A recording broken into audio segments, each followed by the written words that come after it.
नमस्कार दोस्तों, मैं घनश्याम यादव हिंदी मंजूषा चैनल में आपका स्वागत करता हूं। दोस्तों, आज इस वीडियो में जो मैं आपके सामने बात करने वाला हूं, आज बात होगी अलंकारों पर। इसके पहले मेरा 2 वीडियो अलंकारों पर बन चुका है। आप मेरे यूट्यूब चैनल पर हिंदी मंजूषा पर जाकर देख सकते हैं, उसमें पड़ा हुआ है वीडियो। और आज इसे मेरा वीडियो थोड़ा 2 हफ्ते के बाद आ रहा है, बीच में थोड़ा सा गैप हो गया था। तो आज इस वीडियो में जो हम बात करने वाले हैं वो बात होगी उपमा अलंकार की बात होगी।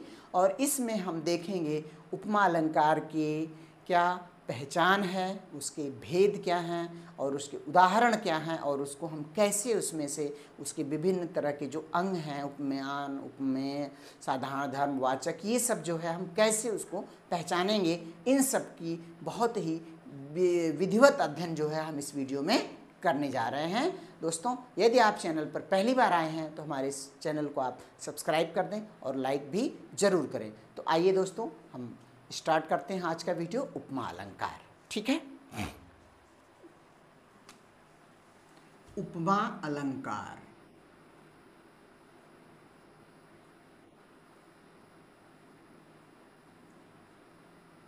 ये बहुत ही साहित्य का प्रसिद्ध अलंकार है, उपमा अलंकार। ठीक है, सबसे पहले हम बात करते हैं कि इसका शाब्दिक अर्थ क्या है। उपमा शाब्दिक अर्थ क्या है इसका? उपमा शब्द 2 शब्दों से मिलकर बना है। शाब्दिक अर्थ इसका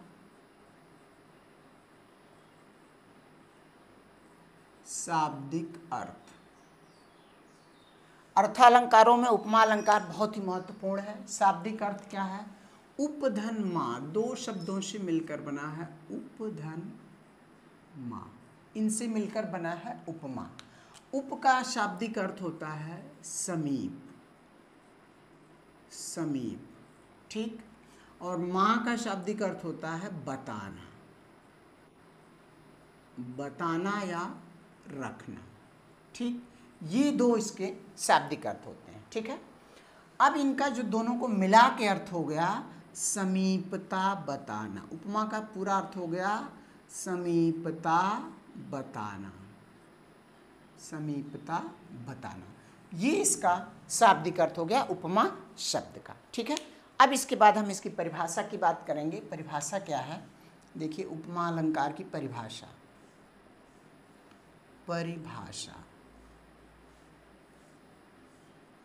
परिभाषा इसकी बहुत ही आसान है। कई तरीके से हम इसकी परिभाषा कर सकते हैं। एक है जहाँ कम प्रसिद्ध वस्तु की तुलना अधिक प्रसिद्ध वस्तु से की जाए। जहाँ कम प्रसिद्ध वस्तु की तुलना अधिक प्रसिद्ध वस्तु से की जाए वहाँ उपमा अलंकार होता है। ठीक है, जहाँ, अब यहाँ जहाँ का मतलब कविता से है, किसी भी कविता की बात जब आएगी वहाँ पर है। जहाँ कम प्रसिद्ध वस्तु, जहाँ कम प्रसिद्ध वस्तु की तुलना या समानता। 2 शब्द हैं यहाँ पर, तुलना या समानता, दोनों का मतलब एक ही है, तुलना या समानता। जहाँ कम प्रसिद्ध वस्तु की तुलना या समानता अधिक प्रसिद्ध वस्तु से की जाए, अधिक प्रसिद्ध वस्तु से की जाए, अधिक प्रसिद्ध वस्तु से की जाए, वहाँ उपमा अलंकार होता है, वहाँ उपमा अलंकार होता है, वहाँ उपमा अलंकार होता है। देखिए, यहाँ पर ये जो परिभाषा है बहुत ही आसान सी परिभाषा है कि कम प्रसिद्ध वस्तु की तुलना या समानता अधिक प्रसिद्ध वस्तु से की जाए वहाँ उपमा अलंकार होता है। ठीक है, इसके अलावा हम एक और परिभाषा लिखेंगे। जब एक वस्तु की तुलना या समानता किसी व्यक्ति या वस्तु की, या एक अलग परिभाषा हम इसकी लिखें, या ये कह लीजिए दूसरी परिभाषा है कि जब एक वस्तु या व्यक्ति, जब एक वस्तु या व्यक्ति की समानता या समता, एक वस्तु या व्यक्ति की समानता दूसरी वस्तु या व्यक्ति से, दूसरी वस्तु या व्यक्ति से, दूसरी वस्तु या व्यक्ति से, दूसरी वस्तु या व्यक्ति से किस आधार पर, रूप गुण आकार प्रकार इत्यादि के, वस्तु से रूप गुण आकार प्रकार, रूप गुण या आकार के आधार पर की जाए, के आधार पर की जाए तब वहाँ उपमा अलंकार होता है, तब वहाँ उपमा अलंकार होता है। यहाँ देखिए दोनों परिभाषाएं लगभग एक जैसी हैं, कोई बहुत अंतर नहीं है कि जब एक वस्तु या व्यक्ति, चाहे वो व्यक्ति हो चाहे वस्तु हो, ठीक है, उसकी समानता दूसरी व्यक्ति या वस्तु से रूप गुण आकार के आधार पर की, यानी उसका रूप कुछ होगा, कोई उसके अंदर गुण होगा या उसका कोई आकार होगा, ठीक है, उस आधार पर अगर की जा रही है तब भी वहाँ उपमा अलंकार होता है। या एक परिभाषा इसकी और है कि जब उपमेय की तुलना उपमान से की जाए वहाँ उपमा अलंकार होता है। तो कई विभिन्न परिभाषाएं इसकी, 2 या 3 तरीके से हम इसको परिभाषित कर सकते हैं। अब मेन बात यह है कि हमें वो पहचानना है उपमा अलंकार, जो अभी मैं आगे आपको बताने वाला हूँ कि इसमें हम कैसे पहचानेंगे उपमेय, उपमान, साधारण, धर्म और वाचक, यही उपमा अलंकार के 4 अंग होते हैं, ठीक है, हम इस पर आगे बात करने वाले हैं। तो अभी आप इस परिभाषा को नोट डाउन कर लीजिए, इसके बाद फिर हम आगे बात करते हैं उपमा अलंकार के कौन कौन से अंग हैं, कौन कौन से इसके भाग हैं, ठीक है, उस पर हम विस्तृत बात करने वाले हैं, कैसे पहचानेंगे, इसको आप नोट डाउन कर लीजिए।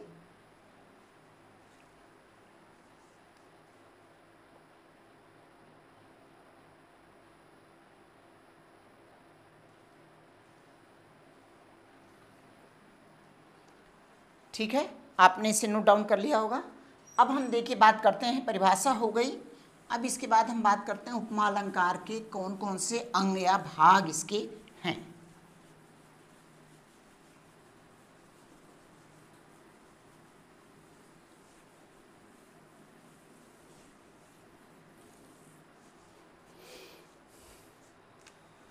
उपमा अलंकार के भाग, उपमा अलंकार के भाग या अंग, भाग या अंग, ठीक, ये बहुत ही महत्वपूर्ण है जानना। सभी अलंकारों में अर्थालंकार जो है, सभी अलंकारों का आधार जो उपमा अलंकार होता है, इसको बहुत बढ़िया से आप समझिए कि सभी अलंकारों में ये अर्थालंकार जो है, उपमा अलंकार के जो 4 भाग आपको बताए जाएंगे, अभी बताने जा रहा हूँ मैं, इसमें आपको हर अलंकार की परिभाषा में ये बार बार रिपीट होते हैं, और जब आप तक आपको इसकी पूरी जो है वो क्लियर नहीं हो जाएगी कंसेप्ट, तब तक आप चीज़ों को अच्छी तरह से समझ नहीं पाएंगे। आप याद तो कर लेंगे, लेकिन जब आप ये अच्छी तरह से समझ जाएंगे कि उपमेय क्या है, उपमान क्या है, साधारण धर्म क्या है, वाचक शब्द क्या है, तभी आपको जाके इस अलंकार को और बेहतर तरीके से समझने में मदद मिलेगी। बहुत आपको रटने की जरूरत नहीं पड़ेगी, आप उसको अंडरस्टैंडिंग लेवल पर आ जाएंगे, जो आपको हमेशा के लिए परमानेंट लर्निंग होगी, ठीक है। तो देखिए पहला इसमें जो भाग है इसका उपमेय, उपमेय, यहाँ पर हम लिख लें पहले कितने इसके भाग हैं, 4 भाग हैं, ठीक, 4 भाग हैं, ठीक है। पहला जो है इसका क्या है, उपमेय। उपमेय किसको कहते हैं, ठीक है, तो पहले यहाँ पर हम लिखेंगे उपमेय, जिस व्यक्ति अथवा वस्तु के बारे में बात की जाए वह उपमेय है। जिस व्यक्ति या वस्तु, जिस व्यक्ति या वस्तु की तुलना की जाए, तो की तुलना की जाए, अथवा जिसके बारे में बात की जाए, अथवा जिसके बारे में बात की जाए, जिसके बारे में बात की जाए,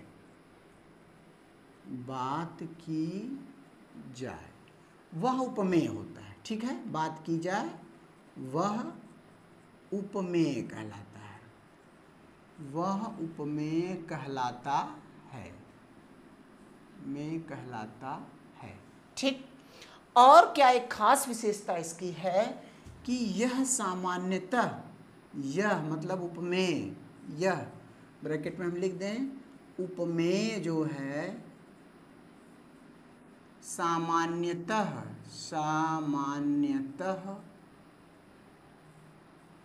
कर्ता या उद्देश्य होता है वाक्य में, सामान्यतः वाक्य में उद्देश्य के स्थान पर, वाक्य में कर्ता के रूप में प्रयोग होता है, वाक्य में कर्ता के रूप में प्रयोग होता है, कर्ता के रूप में प्रयोग होता है। इसको प्रस्तुत भी कहा जाता है, इसको प्रस्तुत, देखिए कई विशेषताएं यहाँ पर आ रही हैं, इसको प्रस्तुत भी कहा जाता है, इसको प्रस्तुत भी कहा जाता है। प्रस्तुत का मतलब जो सामने है, प्रस्तुत भी कहा जाता है। ये है उपमेय, यानी वाक्य में, किसी भी वाक्य में जिसके बारे में बात की जाए, वाक्य हो चाहे कविता हो, चाहे काव्य पंक्तियां हो, या चाहे वाक्य हो। चूंकि हम अलंकारों की बात कर रहे हैं तो अलंकार काव्य में ही आता है, तो काव्य की पंक्तियां ही आपको मिलेंगी जो भी होगा। ठीक है, तो उसमें जिस व्यक्ति या वस्तु की बारे में बात की जाए वही क्या होता है, उपमेय होता है। जिसकी तुलना की जाए, जिसकी तुलना की जाए वह उपमेय कहलाता है। ठीक है, और यह सामान्यतः क्या होता है, एज ए उद्देश्य कर्ता के रूप में, सब्जेक्ट के रूप में वो वर्क करता है वहां पर। ठीक है, और उसको हम क्या कहते हैं, प्रस्तुत भी कहा जाता है, यानी कि वाक्य में ये हमारे सामने जो दिखता है वो प्रस्तुत है। ठीक है, ये हो गया उपमेय। अब इसके अंतर्गत क्या हो जाता है, सामान्य मनुष्य। कौन कौन हो सकता है उपमेय में, इसमें साधारण मनुष्य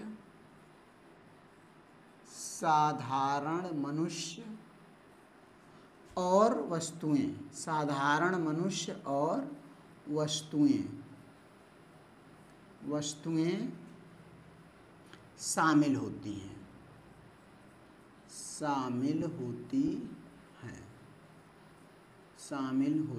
हैं। जैसे क्या क्या हो सकता है भाई उपमेय में, जैसे साधारण मनुष्य। ठीक है, जैसे किसी व्यक्ति का नाम हमने ले लिया, राम हो गया, सीता हो गया। ठीक है, और वस्तु का नाम हमने ले लिया, मान लो कलम ले लिया। ठीक है, कुर्सी ले लिया। ये सभी इनकी हम किसी खास वस्तु से, इन्हीं के गुण आकार जो इनमें रूप या गुण है उसके आधार पर हम किसी दूसरी वस्तु या वक्त से तुलना करेंगे। तो ये साधारण मनुष्य और वस्तुएं इसमें शामिल होते हैं। ये होता है उपमेय। ठीक ना, आप इसको नोट करिए, लिखिए। ठीक है, या खूब अच्छी तरह इसको समझ लीजिए। फिर हम बात करते हैं उपमान की। आप इसका स्क्रीनशॉट ले सकते हैं, स्क्रीनशॉट ले लीजिए आप इसको बढ़िया से। फिर इसके बाद हम उपमान की बात करते हैं। दूसरा इसका पार्ट है वो क्या है, उपमान है, वो क्या होता है। ठीक है, आप उसको नोट डाउन कर लें या स्क्रीनशॉट ले लें। ठीक है, अब देखिए इसका दूसरा पार्ट जो होता है वो उपमान होता है। ठीक है, इसको हम यहाँ पर हटा रहे हैं।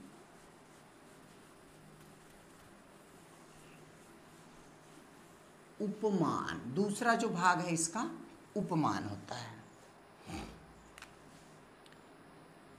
उपमान ये क्या है, उपमेय हो गया उपमान, जिस व्यक्ति या वस्तु से तुलना की जाए, जिस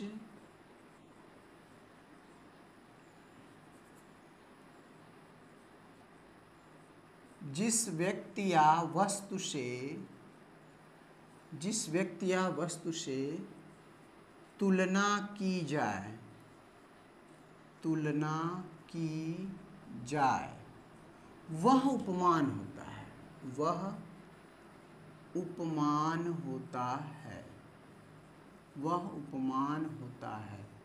और उपमान के अंदर क्या खास बात है वो ये है कि यह जगत प्रसिद्ध वस्तु होता है। इसके बारे में सब लोग जानते हैं। उपमान जगत प्रसिद्ध वस्तु होती है। उपमान जगत प्रसिद्ध वस्तु होती है जिसके बारे में सब लोग जानते हैं। उपमान जगत प्रसिद्ध वस्तु होगी तो वस्तु की बात, व्यक्ति होगा तो वस्तु की बात, ठीक है, व्यक्ति की बात। जगत प्रसिद्ध वस्तु या व्यक्ति, यहाँ पर दोनों मैं लिख दे रहा हूँ कि वह जगत प्रसिद्ध वस्तु या व्यक्ति होता है या ये इसको हम अप्रस्तुत करते हैं। उपमान को अप्रस्तुत करते हैं। उपमान को अप्रस्तुत कहा जाता है। अप्रस्तुत, जो सामने न हो, जो हमारे आंखों के सामने न हो, उसको अप्रस्तुत कहा जाता है। और क्या हो सकता है उपमान में? प्राकृतिक वस्तुएं जो होती हैं, जो सुपर पावर हैं, जो नेचुरल पावर हैं, वो उपमान होती हैं, ठीक है, जिनके अंदर बहुत ज़्यादा गुण होता है, जो साधारण व्यक्ति या मनुष्य से अधिक होता है गुण, वो उपमान होता है। उपमान को हम अप्रस्तुत कहते हैं। सामान्यतः या साधारणतः उपमान प्राकृतिक वस्तुएं होती हैं। प्राकृतिक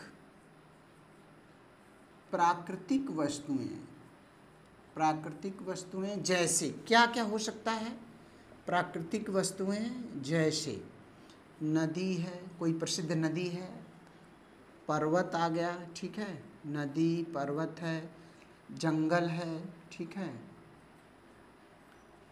कोई देवी देवता हैं, ये सभी लोग प्राकृतिक ही हैं। देवी देवता, ठीक है, जो ऐतिहासिक व्यक्ति हैं, पुरुष हैं, उनकी तुलना हो जाती है। महान गुण हो गए हैं, जो काफ़ी प्रसिद्ध हो गए हैं, वो सभी इसमें आ जाते हैं, ठीक है। तो ये लोग जो क्या है, उपमान होते हैं। जैसे अभी बात की जाती है, सुंदरता की तुलना की जाती चंद्रमा से, ठीक। तो चंद्रमा क्या है? एक वास्तव में प्राकृतिक वस्तु है और एक देवता के रूप में भी उसको मान्यता मिली हुई है, ठीक है।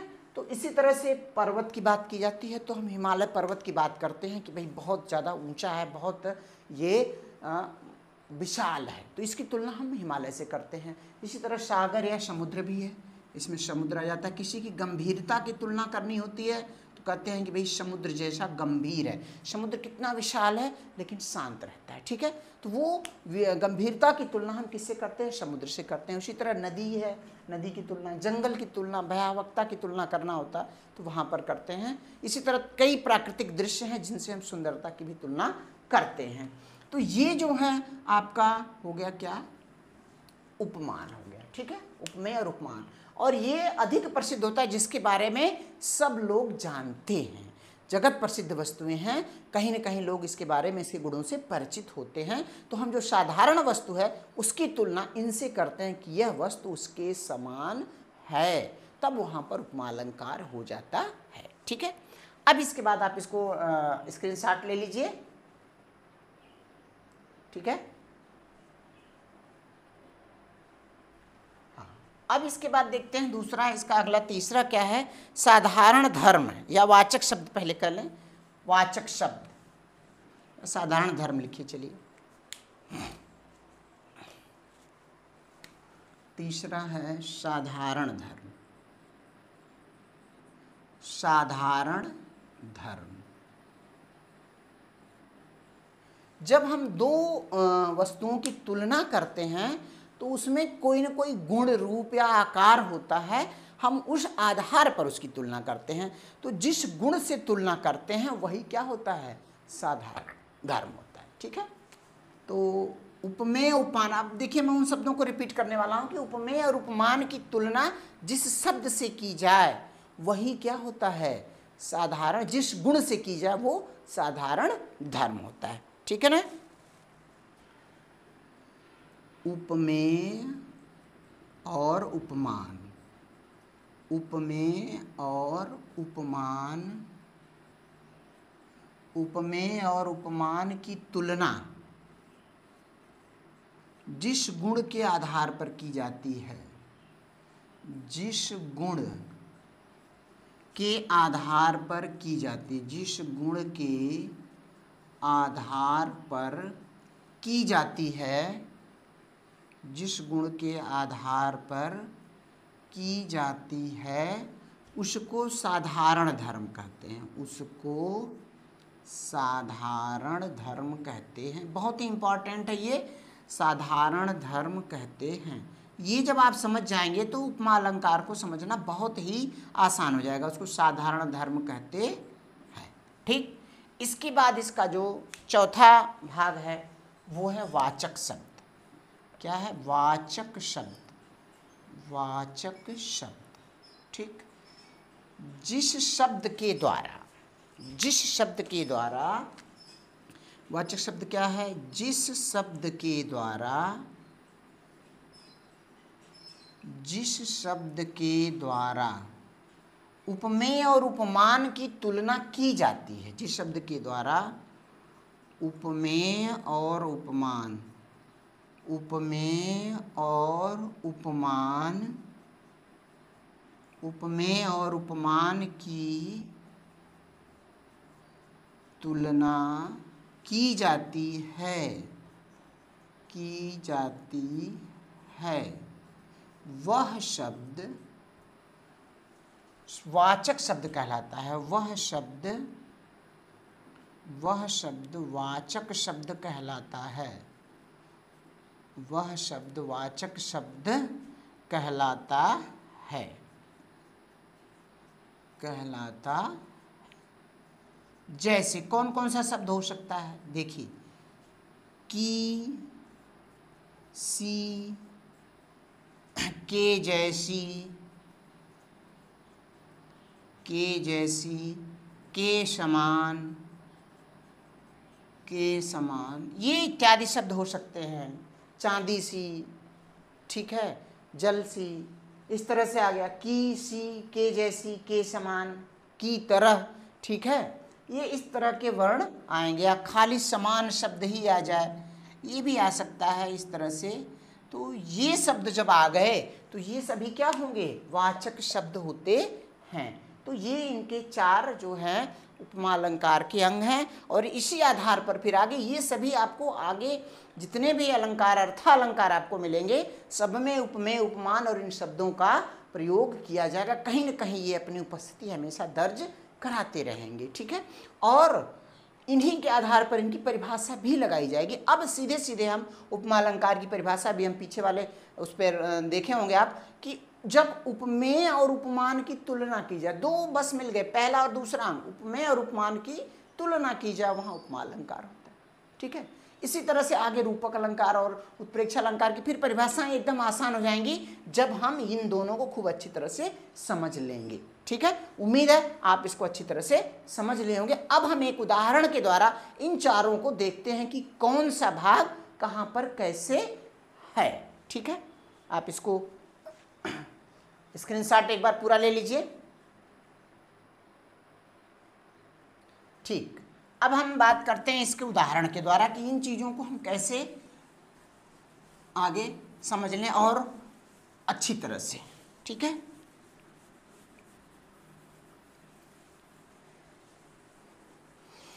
देखिए, एक उदाहरण यहाँ पर लिख रहे हैं हम, चारों अंग इससे स्पष्ट हो जाएंगे।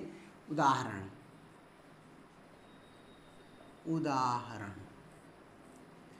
पीपर पात सरिस मन डोला, पीपर पात सरिस, सरिस मन डोला। जहां पर ये कविता की पंक्तियां हैं, पीपर पात सरिस मन डोला, ठीक है। अब देखिए यहाँ पर कहा क्या जा रहा है कि इसका अर्थ हमको निकालना है, उसके बाद ही हम इसमें उपमेय और उपमान स्पष्ट कर पाएंगे। कैसे? कि पीपल के पत्ते के समान मन डोला। शाब्दिक अर्थ इसका हो गया, पीपल के पत्ते के समान मन हमारा डोल गया। कहा जाता है कि मन बहुत ही चंचल होता है, ठीक, कहीं पर भी रहे मन की गति प्रकाश की गति से भी तेज मानी जाती है।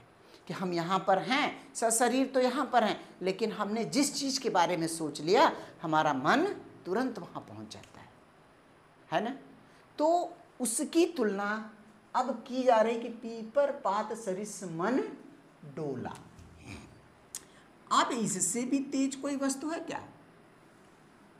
कह रहे हैं कि पीपल के पत्ते के समान मन डोला।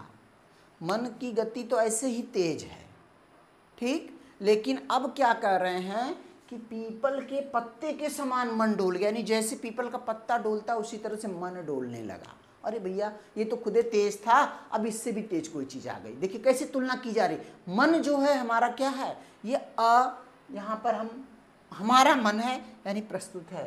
तो एक चीज़ देखी गई होगी कि मन को कई बार बताया गया है कि हम अनेक क्रियाओं से इसको स्थिर भी कर सकते हैं, एकाग्रचित करते हैं। कहते हैं ना कि भाई मन को एकाग्र करके पढ़ो, एक जगह स्थिर कर लो, ध्यान लगाओ, ठीक है। तो हम उस पर थोड़ा सा कंट्रोल भी कर लेते हैं, ध्यान लगा लेते हैं, उसको एक जगह रोक लेते हैं चलने से, ठीक। लेकिन अब यहाँ पर स्थिरता की बात यहाँ पर आई ना कि बहुत अस्थिर रहने वाला गुण जो है इसमें है, कौन सा है? पीपल का पत्ता जो है बहुत ही अस्थिर रहता है। मतलब कि पत्ते, हवा चलती है तो पत्ते हिलते हैं, लेकिन पीपल के पत्ते में क्या एक खासियत है कि अगर हवा न भी चले तब भी आप देखेंगे पीपल के पत्ते पर तो कहीं ना कहीं आपको कुछ पत्ते हिलते मिल जाते हैं। वो अस्थिर हैं, बहुत ही ज़्यादा चंचलता उनके अंदर बहुत ज़्यादा है, इसलिए उसकी तुलना मन से कर दी गई कि पीपल के पत्ते के समान हमारा मन डोला।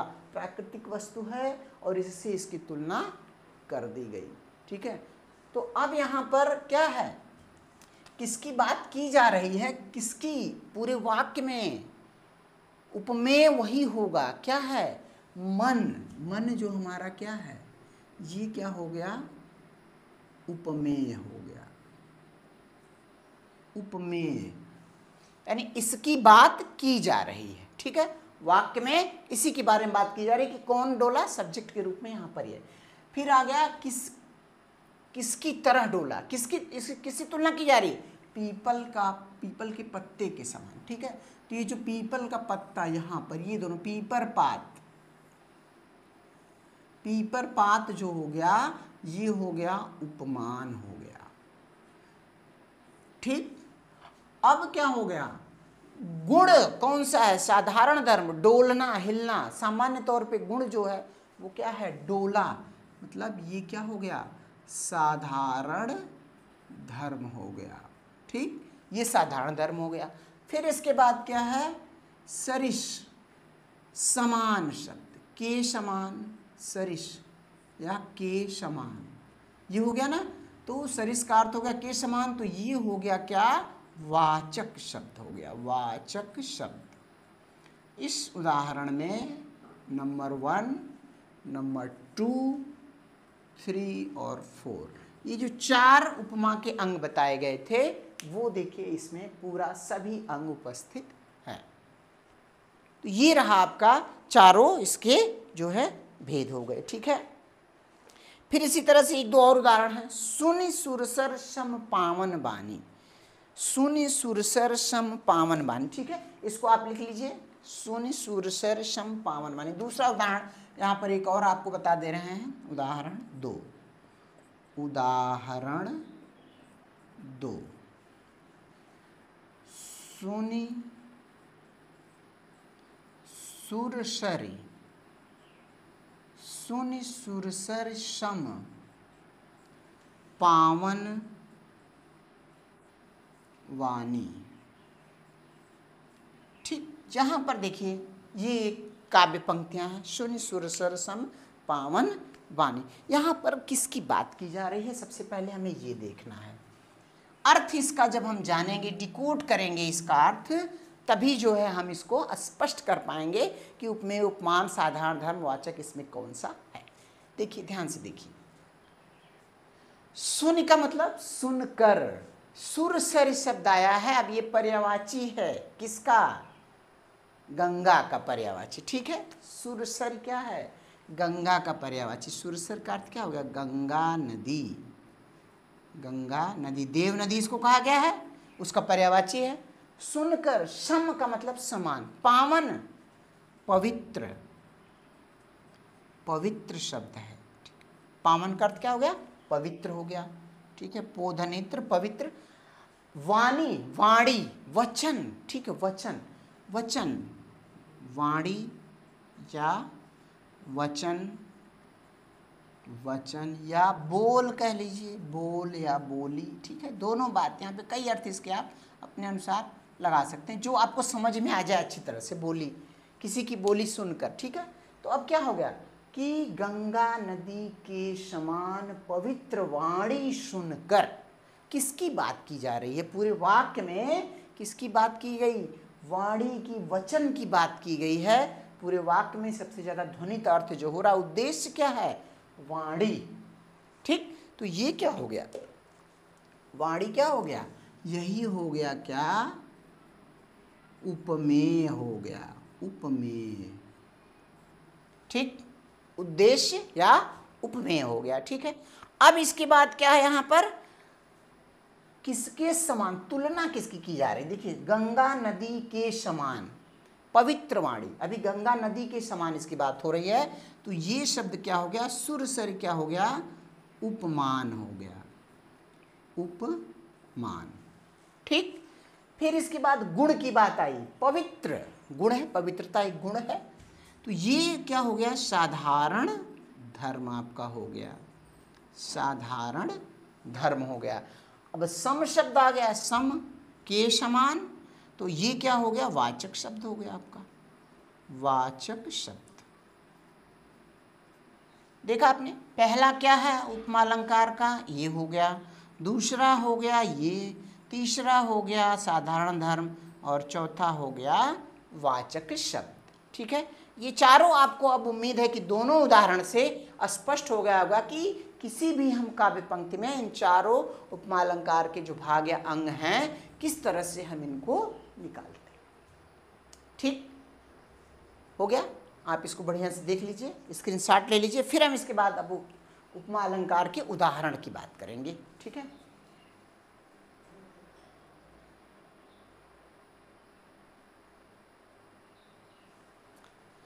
हाँ, हो गया ना। अब देखिए, यही उदाहरण आपके उपमा अलंकार के उदाहरण भी हैं। अगर आपको उदाहरण देना है, सीधे सीधे परिभाषा लिखकर उदाहरण देना है, तो ये दोनों उदाहरण आपके लिए बहुत ही पर्याप्त हैं। और उसमें चारों अंग अगर आप दिखा देते हैं, जैसे अगर कंपटीशन की परीक्षा होती है तो उसमें आपसे कभी कभी ये सीधे सीधे ये देकर और ये पूछ लेता है कि इसमें उपमान कौन सा शब्द है या उपमेय होता है। जैसे 4 चीज़ें हैं, इन पर उसमें ऑप्शन डाल देगा, A, B, C या D, इस तरह से ऑप्शन डाल देगा। पूछेगा इसमें उपमान कौन सा है या साधारण धर्म कौन सा, इस तरह से भी प्रश्न बनते हैं। या सीधे उदाहरण आ गया कि इसमें कौन सा अलंकार है, उपमा अलंकार है, आप ये भी बता लेंगे, ठीक है। अगर आप लिख रहे हैं, ग्रेजुएशन के विद्यार्थी हैं, इंटरमीडिएट के विद्यार्थी हैं, तो आप इस तरह से अगर उपमा अलंकार की परिभाषा लिखें, उसके बाद इनका उदाहरण इस तरह से लिखकर उसमें उसके सभी अंगों को आप अंकित कर दें, संकेतित कर देंगे, तो आपको निश्चित तौर पर अच्छे अंक मिलने वाले हैं। आपके सामने जो परीक्षक आपकी कॉपी चेक करते हैं, उनको ये अंदाज़ा लग जाएगा कि भाई ये बहुत ही अच्छे तरीके से लिखा गया, बहुत अच्छा विद्यार्थी है, इसको पूरा नंबर दिया जाना चाहिए और अच्छा नंबर मिलता है, ठीक है। तो ये रहे इस तरह से। अब अन्य उदाहरण हम और देख रहे हैं, लेकिन उसके पहले उपमा अलंकार के हम भेद की बात कर लें, ठीक है। चलिए,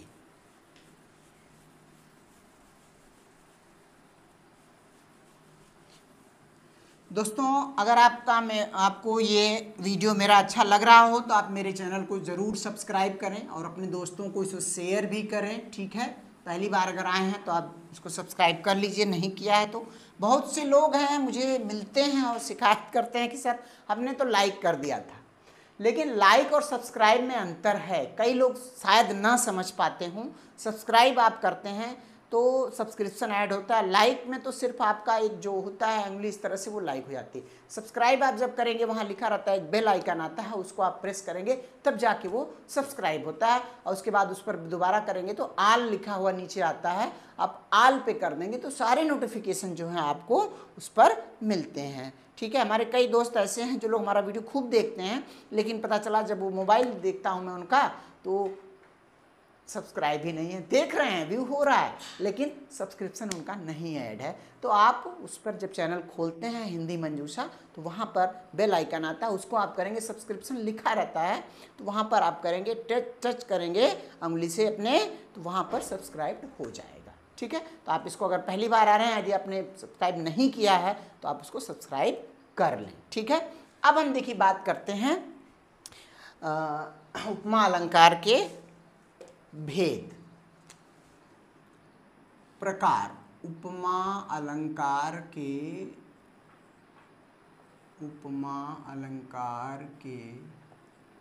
भेद या प्रकार, भेद या प्रकार। ठीक, देखिए इसके 4 अंग हैं, 4 भाग हैं, तो इसी आधार पर जो है इसके जो भेद होते हैं उपमा अलंकार के, वो भेद इस पर किए गए हैं। भेद वास्तव में बहुत ज़्यादा कठिन नहीं है, कम उसमें होता है, लेकिन फिर भी आपको जो है इसके 3 भेद हैं। उपमा अलंकार के कुल 3 भेद हैं, 3 भेद हैं। ठीक, पहला क्या है? पूर्णोपमा अलंकार, पूर्णोपमा अलंकार। ठीक, दूसरा है अपूर्ण उपमा। ठीक है, पूर्णोपमा पूरा है और दूसरा क्या है अपूर्ण, और तीसरा क्या है मालोपमा या लुप्तोपमा उसको कहते हैं। ठीक है, पूर्णोपमा या लुप्तोपमा,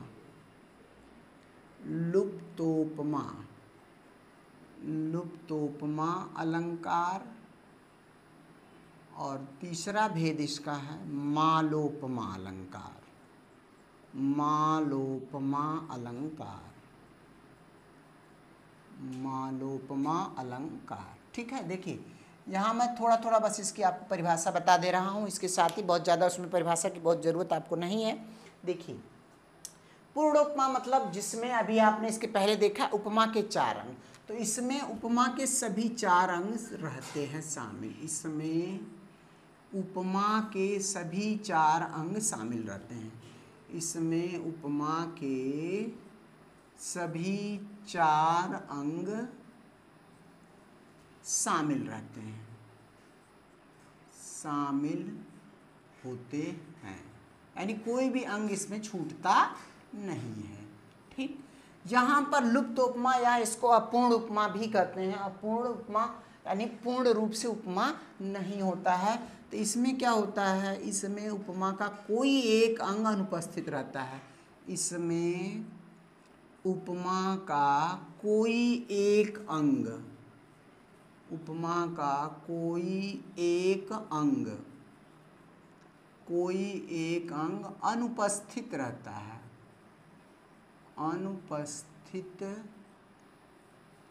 अनुपस्थित रहता है। यानी 4 अंग हैं, 4 में से हो सकता है एक अंग अनुपस्थित हो या 2 अंग भी अनुपस्थित हो सकते हैं। ठीक है, तो उसको हम क्या कहते हैं लुप्त उपमा, यानी कि उसमें लुप्त हो गया है। ठीक है, और मालोपमा में यानी इसमें एक साथ कई उपमाएं होती हैं, इसमें एक साथ कई उपमाएं होती हैं, एक साथ कई उपमाएं होती हैं, मतलब एक वस्तु की तुलना कई चीज़ों से कर दी जाती है। तो वहाँ पर जैसे एक वस्तु की तुलना एक जगत प्रसिद्ध उपमान से की गई तो एक हो गया, और उसी चीज़ की तुलना 2-3 चीज़ों से कर दी गई। ठीक है, जैसे गयंद सी, हरनी सी, ठीक है, किसी की चाल की बात की जा रही है। ठीक है, तो वहाँ पर इस तरह से एक ही वस्तु की 2-3 चीज़ों से तुलना कर दी जाए तो वहाँ पर क्या हो जाता है, वह मालोपमा अलंकार हो जाता है, एक साथ कई उपमाएं होती। तो ये हो गए उपमा अलंकार के भेद, 4 अंग जिसमें सभी शामिल हो। ठीक है, लुप्त उपमा, इसमें उपमा का कोई एक अंग अनुपस्थित रहता है। अब चूंकि यहाँ पर देखिए उपमा के 4 अंग हैं, तो उसके आधार पर इसके 4 उपभेद भी हो जाएंगे। यहाँ पर ये भी लिख लीजिए, इसके 4 उपभेद होते हैं, इसके 4 उपभेद होते हैं, उपभेद होते हैं। जैसे कौन कौन से होंगे? अब 4 अंग हैं, तो पहले तो क्या हो गया, उपमा क्या है, उपमान, उपमेय, साधारण धर्म और वाचक, 4 अंग हो गए। तो अब पता चला उपमेय नहीं है, ठीक है, तो एक भेद ये हो गया। फिर अगला उपमान नहीं है, तो इस तरह पे एक भेद हो गया। साधारण धर्म लुप्त उपमा हो गया, जिससे उसका नाम रखेंगे ना उपमेय लुप्त उपमा, उपमेय लुप्त हो गया। उपमान लुप्त उपमा, उपमान लुप्त उपमा अलंकार एक हो गया। साधारण धर्म लुप्त उपमा अलंकार, वाचक शब्द लुप्त उपमा अलंकार, ठीक है। यानी इनमें से ये 4 तरह के इसके उपभेद हो गए, और ये एक साथ कई उपमाएं जिसमें हो गई, वो क्या हो गया, मालोपमा अलंकार हो गया। अगर प्रश्न में आपको आता है, जैसे मान लीजिए यही हमने आपको लिखवाया है, पीपर पात सरिसमन डोला, अगर ये उदाहरण आ गया और उसमें से आपको ऑप्शन में 3 तो ये दिया ही, चौथा ऑप्शन आपको दे दिया उपमा अलंकार, चौथा ऑप्शन आपको दे दिया उपमा अलंकार, ठीक है। अब आपके सामने है कि हम कौन सा लगाएं, भाई ये भी तो उपमा के ही भेद हैं और ये उपमा अलंकार है। तो ऐसे में आपको ये देखना होता है, जो उपभेद होता है वो वाला उदाहरण आपको विकल्प सही करना है। जैसे मान लीजिए इसमें क्या आ गया, ऑप्शन में 1 2 3 4 है, तो जो उदाहरण लिखवाया था क्या, पीपर पात सरिसमन डोला, फिर से मैं यहाँ लिख दे रहा हूँ, पीपर पात सरिसमन डोला, ठीक। ये प्रश्न आ गया और पूछा कि इसमें कौन सा अलंकार है।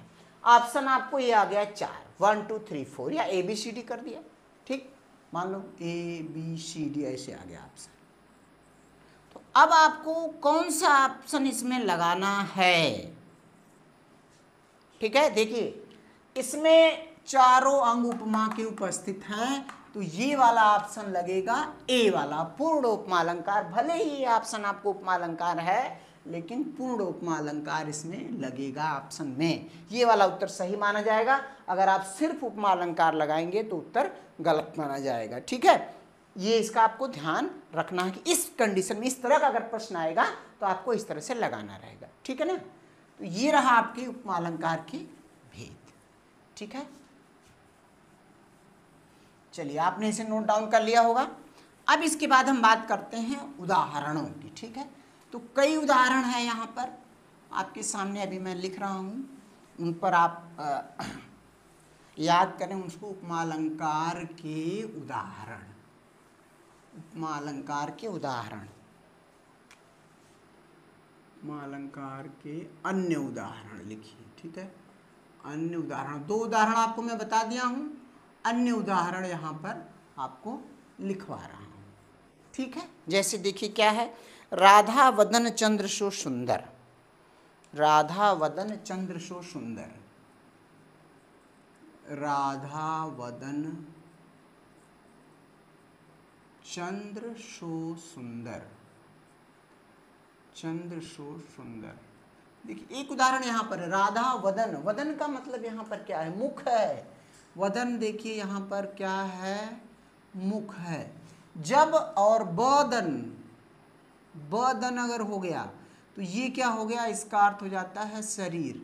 ये याद करने के लिए कई बार इसमें जो है हमारे विद्यार्थी कंफ्यूज हो जाते हैं कि कौन सा वदन, और ये आपको श्रुति सम भिन्नार्थक शब्दों में भी आ जाता है। ये प्रश्न देखिए, वदन और बदन, ये जो आ जाता है श्रुति सम भिन्नार्थक शब्दों में आता है कि इसका क्या अर्थ है। देखिए जो पहले आ गया वह, और इसमें हमने ब जो बनाया है, एक हमने उसमें ऐड कर दिया, एक लाइन और ऐड कर दिया है, ये इसको आप समझ लीजिए, थोड़ा वैल्यू एडिट कर दिया हमने इसका। तो अब ये वदन केवल क्या है, ये हमारा फेस, चेहरा, ठीक ना। और जैसे ही हमने थोड़ा सा इसमें और ऐड कर दिया, ये लाइन एक तो ऐड कर दिया आपने, ठीक है, वैल्यू ऐड हो गया तो हमारा पूरा क्या हो गया, ये पूरी शरीर हो गई पूरा। तो अब ये जो क्या हो गया, मुख, मुख या चेहरा, मुख या चेहरा, और ये क्या हो गया, शरीर हो गया। तो ये याद रखिए, ठीक है, ये कई बार आपके सामने इस तरह का प्रश्न आता है। तो यहाँ पर क्या होगा, राधा वदन चंद्र सो सुंदर, राधा का मुख चंद्रमा के समान सुंदर है। ठीक है, इसका अर्थ ये हो गया। तो अब इसमें आपको क्या क्या बताना है, उपमेय कौन सा है। सबसे महत्वपूर्ण बात यहाँ पर यह है कि उपमेय और उपमान कौन सा है। तो उपमेय क्या है, राधा का मुख, यही क्या है, उपमेय है। इसी की तुलना की जा रही है ना, राधा के मुख की तुलना की जा रही है। किससे तुलना की जा रही, चंद्रमा से। तो ये क्या हो गया, उपमान हो गया। ठीक, सो साधारण धर्म नहीं है, ये वाचक शब्द है, वाचक शब्द है। ठीक, और फिर सुंदरता क्या है, गुण है। तो ये क्या हो गया, साधारण धर्म हो गया यहाँ पर। ठीक है, तो उपमा अलंकार का ये एक उदाहरण हो गया।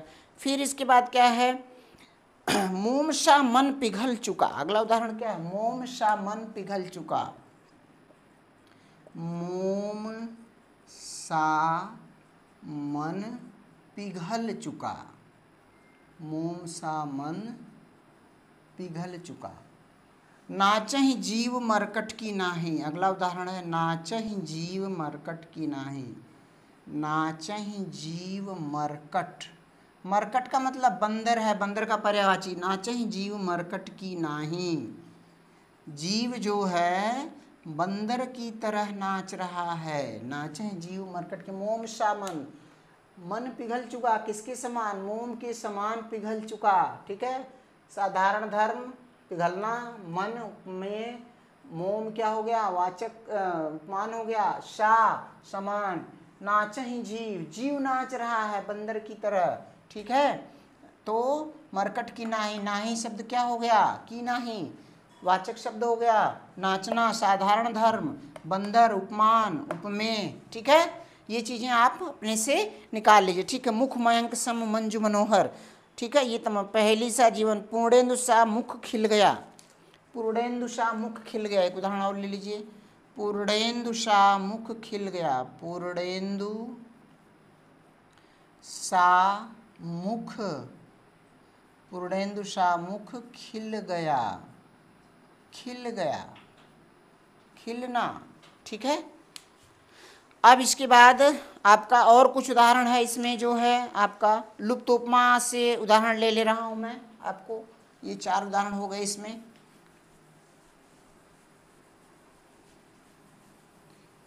ये तो पूर्ण उपमा के उदाहरण, जो चारों थे उदाहरण क्या थे, पूर्ण उपमा। इसमें उपमा के सभी अंग उपस्थित थे।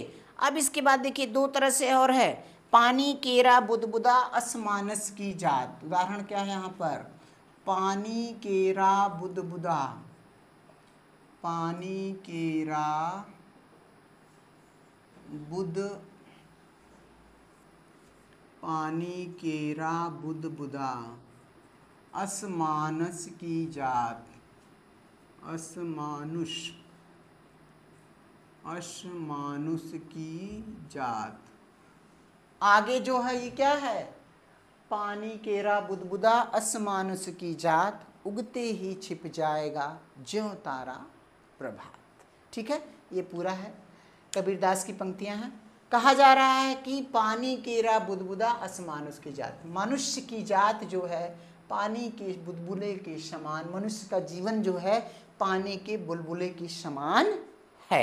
अब यहाँ पर देखिए ये लुप्तोपमा कौन कौन सा यहाँ पर लुप्तोपमा हो रहा है। उपमेय क्या है, उपमान क्या है, साधारण धर्म क्या है और वाचक क्या है। ठीक है, बात पहले पूरा अर्थ कर दे। पानी के बुदबुदे के समान मनुष्य का जीवन है, मनुष्य की जात, पानी के बुदबुदा अस समान। 3 चीजें यहां पर मिल रही हैं, एक चीज नहीं है। क्या देखिए, मनुष्य की जात, किसकी बात की जा रही है इसमें, पूरे इसमें दोहे में किसकी बात की जा रही है, मनुष्य की जात, मनुष्य के जीवन की, मनुष्य जीव की बात की जा रही है। तो ये क्या हो गया, उपमेय हो गया। उपमेय, जिसकी बात की जाए, जिसकी तुलना की जाए, वो क्या हो गया, उपमेय हो गया। ठीक, फिर इसके बाद किसकी तरह हो रहा है, पानी केरा बुदबुदा, पानी के बुलबुले, जैसे पानी का बुलबुला उठता है खत्म हो जाता है, पल भर में, क्षण भर में समाप्त हो जाता है। उसकी कोई निश्चित अवधि नहीं होती है, कब समाप्त हो जाएगा कोई भरोसा नहीं है। ठीक उसी तरह से मनुष्य का जीवन है, कब समाप्त हो जाएगा कोई भरोसा नहीं। हमें नहीं पता कि हमारा जीवन कितना लंबा है। तो उसी तरह से इसकी तुलना की गई है, पानी के बुलबुले के समान की गई है तुलना।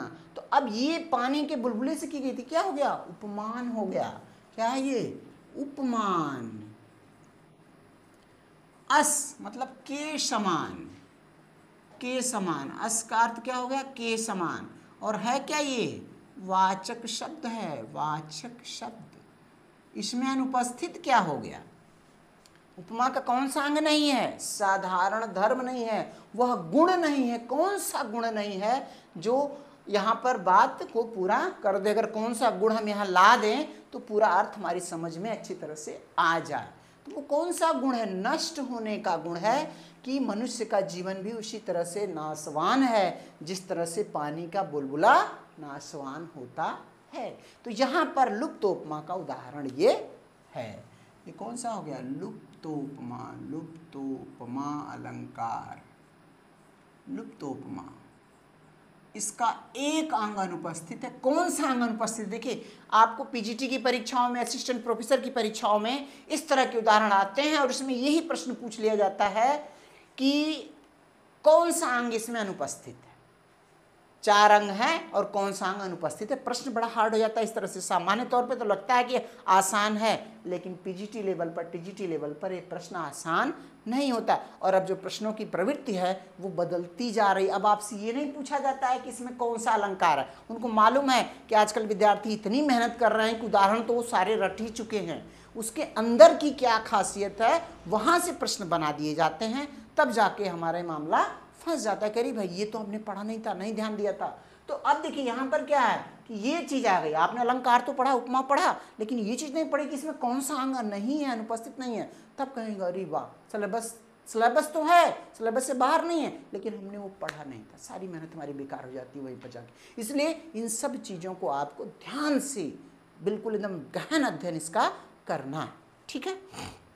अब इसके बाद आगे कोटि कुलिस सम वचन तुम्हारा। एक और उदाहरण देखिए, कोटि कुलिस सम वचन तुम्हारा। कोटि कुलिस, कोटि कुलिस सम वचन तुम्हारा, वचन तुम्हारा। ये भी क्या है? लुप्तोपमा अलंकार है। ठीक है, इसमें एक अंग इसका अनुपस्थित है। अब इसके बाद आता है आपके सामने और उदाहरण एक जो आ गया, मालोपमा का एक उदाहरण आपको बता दे रहे हैं। बहुत अच्छा उदाहरण है मालोपमा का। वीडियो लंबा हो रहा है, ठीक है। एक उदाहरण और बता के फिर हम इसको समाप्त कर रहे हैं। उपमा, मालोपमा का उदाहरण एक है, 7वां उदाहरण होगा संभवतः, और भी हैं। क्या है? हरिसी गयंदसी मरालसी गति चलती थी। हरिसी गयंदसी, हर्षी गयंदसी मरालसी, मरालसी गति चलती थी।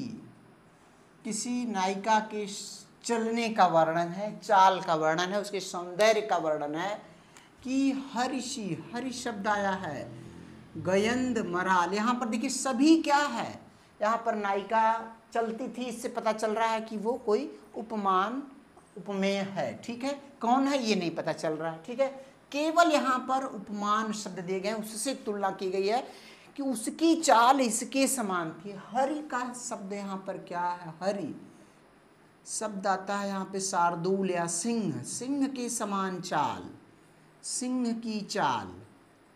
ठीक, सिंह के समान। गयंद मतलब क्या? हाथी, हाथी के समान, हाथी के समान। देखिए दो उपमा हो गई। मराल क्या होता है? मराल हंस का पर्यायवाची है। ठीक है, हंस के समान, हंस के समान। तो एक नायिका की चाल, जो सौंदर्य का वर्णन जब किया जाता है तो वहाँ पर उसकी चालने की जो गति होती है उसका वर्णन अलग अलग तरीके से विभिन्न संदर्भों में किया जाता है। तो यहाँ पर एक नायिका के अंदर तीनों चाल की, तीनों तरह की कवि ने कल्पना कर लिया है कि सिंह की तरह, हाथी के समान या हंस के समान। तो यहाँ पर कई उपमाएं हो गई हैं, तो इसलिए कौन सा उदाहरण हो गया है? मालोपमा उदाहरण हो गया। क्या है? मालोपमा। मालोपमा अलंकार। ठीक। तो दोस्तों ये रहा आज का हमारा वीडियो। इसमें आपने उपमा अलंकार, उसके पहचान, उसके विभिन्न अंग और उसके परिभाषा, उसके भेद और कौन कौन से उदाहरण हैं, इसके बारे में बहुत ही गहन और विधिवत जानकारी मैंने इस वीडियो में दिया है। उम्मीद है कि आपको मेरा ये वीडियो ज़रूर पसंद आएगा, और अगर आपको पसंद आए तो मेरे वीडियो को आप लाइक भी करें और मेरे चैनल को ज़रूर सब्सक्राइब करें। और इसके अलावा मेरा फेसबुक और फेसबुक आईडी है, इस पर इंस्टाग्राम पर भी है, और व्हाट्सएप ग्रुप भी बना हुआ है, व्हाट्सएप लिंक है जो आप डिस्क्रिप्शन बॉक्स में जाएंगे तो आपको वहाँ पर मिल जाएगा। इसके अलावा आपको व्हाट्सएप पे अगर कोई मैसेज या कोई इस तरह की चीज़ें करनी हो तो उस पर जो मेरा मोबाइल नंबर है, व्हाट्सएप का नंबर है WHATS व्हाट्सएप नंबर जो है ये मेरा है